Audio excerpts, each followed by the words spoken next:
ఎట్టి పరిస్థితుల్లో రాజా ఈ 60 మందిలో ఒకరిని పెండ్లి చేసుకోవాలా? Our film Akkadamai Ikkadamai is streaming now on ETV Win app. Download and subscribe to ETV Win app. నీ మనసులోంచి అలాంటి భయాలన్నీ తీసేసి నీ జీవితం గురించి, చరణ్తో కాపురం గురించి ప్రశాంతంగా ఆలోచించమ్మా. నీకోసం, నీ ప్రేమ కోసం ఇల్లరికం వచ్చిన చరణ్ను నువ్వు దూరం పెడితే చరణ్కు నీ మీద ఉన్న అభిప్రాయాలు మారతాయి. మొదట్లో చిన్న చిన్న విషయాలే బలమైన కారణాలుగా మారతాయమ్మా. అది మంచికైనా కావచ్చు, నష్టానికైనా కావచ్చమ్మా. ఒకరినొకరు ఎంతో అర్థం చేసుకున్న మీ జంట ఇలానే ముందుకు సాగాలి గాని మీ ఇద్దరి మధ్య ఎలాంటి అపార్థాలు రాకూడదు. మీ మధ్య అస్సలు దూరం రాకూడదు. అర్థం చేసుకోమ్మా.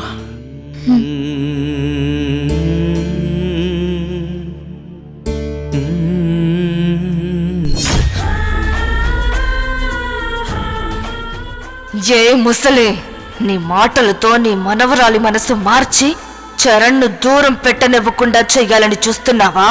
నువ్వెలాంటి పిచ్చి ప్రయత్నాలు ఎన్ని చేసినా అవి జరగనివ్వను.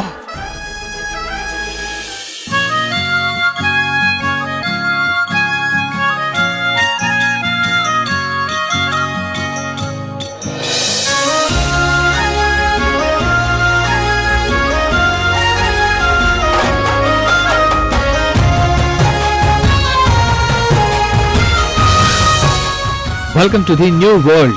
Welcome to the new chapter.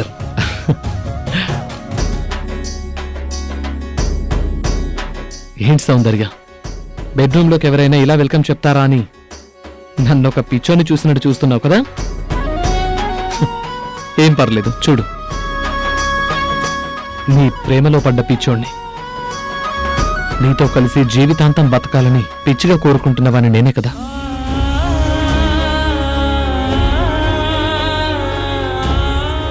ఆడపిల్ల ఎంతో పుణ్యం చేసుకుంటేనే మంచి భర్త వస్తాడు అంటారు. అదెంతవరకు నిజమో నాకు తెలియదు, కానీ ఒక మగాడు ఎన్నో జన్మల పుణ్యం చేసుకుంటేనే మంచి భార్య వస్తుందనిపిస్తుంది. అది కూడా ప్రేమించిన అమ్మాయి లైఫ్లోకి వస్తే ఆ జీవితం ఎంత బాగుంటుందో దానికి ఎగ్జాంపుల్ నేనే. ముందుగా పెట్టిన ముహూర్తానికి మన శోభనం జరగకపోయినా కొద్ది రోజుల తర్వాత అది ఈ రాత్రి జరగబోతోంది. లవ్ యూ సౌందర్య.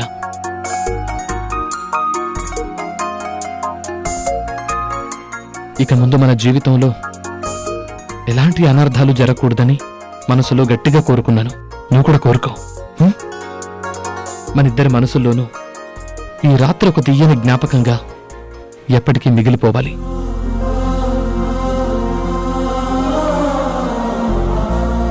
ఇందాకటి నుంచి నేను మాత్రమే మాట్లాడుతున్నాను. నువ్వు మాట్లాడవేంటి సౌందర్య?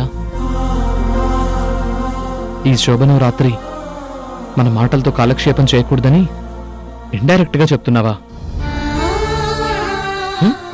ఆడవారి మాటలే కాదు, మౌనానికి కూడా అర్థాలుంటాయని నాకిప్పుడిప్పుడే అర్థమవుతోంది. ఐ లవ్ యూ సౌందర్య. చరణ్. సౌందర్య, ఏమైంది? I'm sorry Charan. సారీ దేనికి? ఏమైంది నీకు? నువ్వేం తప్పు చేశావని సారీ చెప్తున్నావు? కొద్ది రోజుల వరకు నువ్వు నేను దూరంగానే ఉండాలి.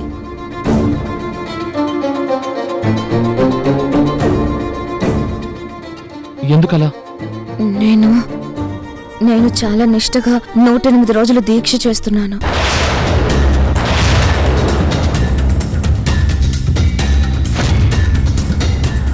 నేను ఈ దీక్షలో ఉండే ఈ రోజుల్లో మనం ఒకరికొకరు దూరంగా ఉండాలి.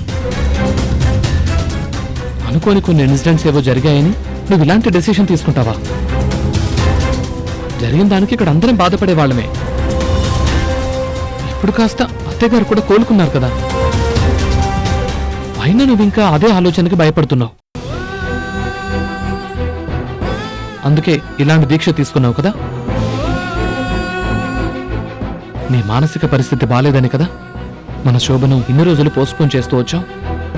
తీరా ఆ రోజు వచ్చాక అది కూడా ఇప్పుడు ఇలాంటి దీక్షల గురించి చెప్తున్నావు. నన్ను దూరం పెడతావని నేను అస్సలు ఎక్స్పెక్ట్ చేయలేదు. నిన్ను దూరం పెట్టి నిన్ను బాధ పెట్టాలనేది నా ఉద్దేశం కాదు చరణ్. ఇక ముందు మన జీవితాల్లో ఎలాంటి కీడు జరగకూడదన్న సంకల్పంతో దీక్ష తీసుకున్నాను. తీసుకున్నావు సరే, ఆ విషయం కనీసం నాతో అయినా చెప్పాలి కదా. నాతో చెప్పాలనిపించలేదా? ఇల్లరికం వచ్చానని నేను అంత అలసైపోయానా? లేదంటే నా అభిప్రాయాలకు నా నిర్ణయాలకు ఎలాంటి సంబంధం లేదని ఇండైరెక్ట్ గా చెప్తున్నావా? చరణ్, నా మనసు ఏంటో అర్థం చేసుకోవాల్సిన వాడివి. నువ్వు ఇలా అపార్థం చేసుకుంటున్నావా? అర్థం చేసుకోవాల్సిన నేను ఇప్పుడు నేను నీ మీద ఎలాంటి ఆశలు పెట్టుకోకుండా నువ్వెలా చెప్తే అలా ఉండాలి. దీన్నే ఇల్లరికం అంటారని నాకిప్పుడు బాగా అర్థమైంది.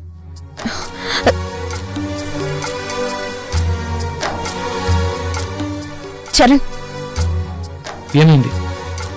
నువ్వు ఇలా బయటికెళ్తే మా అమ్మ నాన్న మన గురించి చాలా టెన్షన్ పడతారు. అయితే ఈ 4 గోడల మధ్యే దూరం చాలంటావా? చాలా సంతోషం సౌందర్య.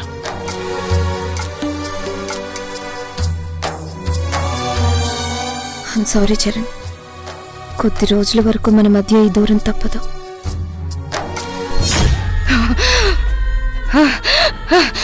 హే సౌందర్య, నా చరణ్ కి నువ్వు నచ్చడం వల్లే వాడు నన్ను కన్నెత్తి చూడటం మానేసి నీ వల్ల పడ్డాడు. నీది నా ప్రేమ అంటే నాది కాదా? చరణ్ కోసం ఒక్కసారి కాదు 100 సార్లు చస్తాను, కానీ నువ్వు చావగలవా? చచ్చేంత ధైర్యం నీకుందా? ఈ జానకి దేహాన్ని వాడుకొని దీక్ష పేరుతో నిన్ను చరణ్ను ఎలా వేరు చేశానో చూసావా? చరణ్ని నువ్వు పెళ్లి చేసుకున్నా నిన్ను వాణ్ణి ఎప్పటికీ కలవనివ్వను. ఈ జన్మలోనే కాదు, ఏ జన్మలోనూ చరణ్ని నిన్ను కలవనివ్వను. ఈ నందిని చచ్చింది కానీ ఈ కళ్ళు ఇంకా బ్రతికే ఉన్నాయి. నిన్ను ఎప్పటికీ సంతోషంగా బ్రతకనివ్వను.